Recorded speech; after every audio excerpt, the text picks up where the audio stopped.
Welcome to The Explainer. Today, we're digging into a question that, honestly, is becoming totally unavoidable. When an AI makes a harmful decision, who's actually to blame? Yeah, we're talking about our role, our responsibility as the human gatekeepers in this new age of AI. Okay, so let's dive right in. Just so you know, this explainer is actually part 8 of a pretty big 15-part series.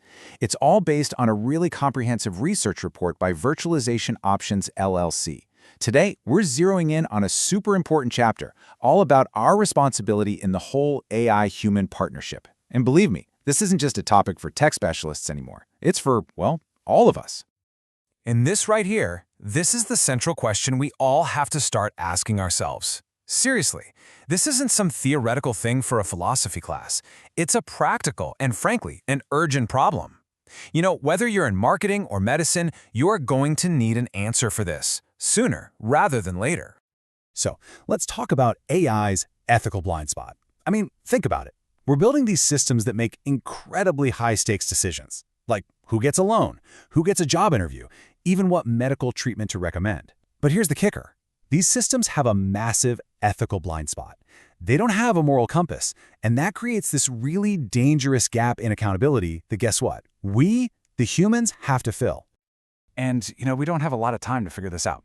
Research from Paradiso Solutions is pointing to 2025, which is right around the corner, saying that organizations that deploy AI without strong ethical guardrails are going to face serious, serious problems. And we're not talking about small hiccups here. No, we're talking about things like discriminatory outcomes, huge privacy violations, and just a complete loss of public trust. Okay, so what are these core challenges, really? Let's break down the 2 biggest risks you're going to face when you're working with AI. Because, you can't really solve a problem until you truly understand it, right? So first up is a big one, algorithmic bias. Here's the thing you absolutely have to get. AI learns from our past. It's like a student learning from a history book.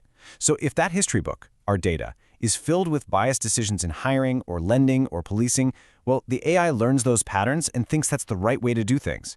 And it doesn't just copy our biases, it puts them on steroids, amplifying and automating them at a scale we've never seen before. All right, the second major challenge is something the research calls accountability diffusion. And honestly, you can just think of this as the corporate blame game, but on a whole new level. It's that classic situation when an AI messes up, the developers point fingers at the data. The users blame the algorithm. And the bosses, they just say they didn't really understand the tech. It becomes this endless, dangerous loop where everyone uses the complexity as a shield to avoid taking any responsibility. Okay, so that's the problem. It sounds a little scary, right? But here's the good news. This isn't hopeless, not at all.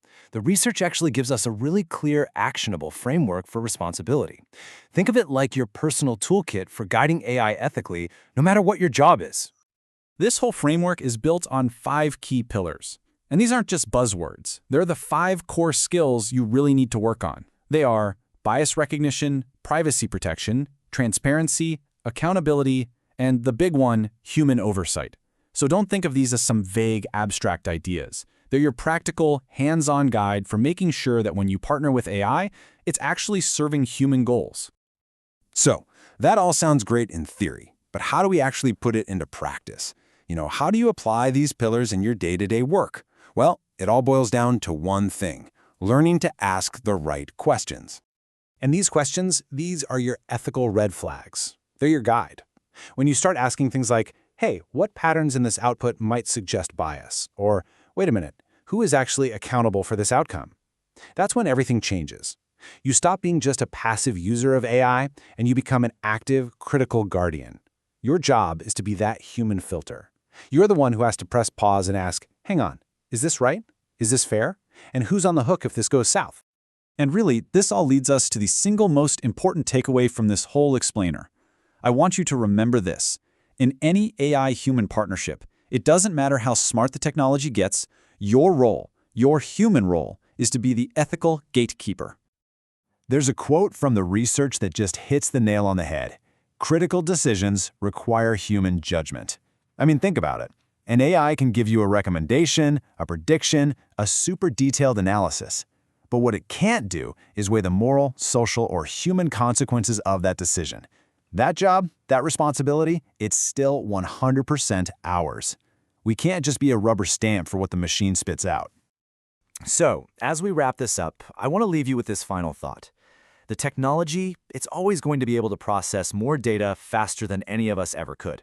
That's a given. But processing data isn't the same thing as wisdom, is it?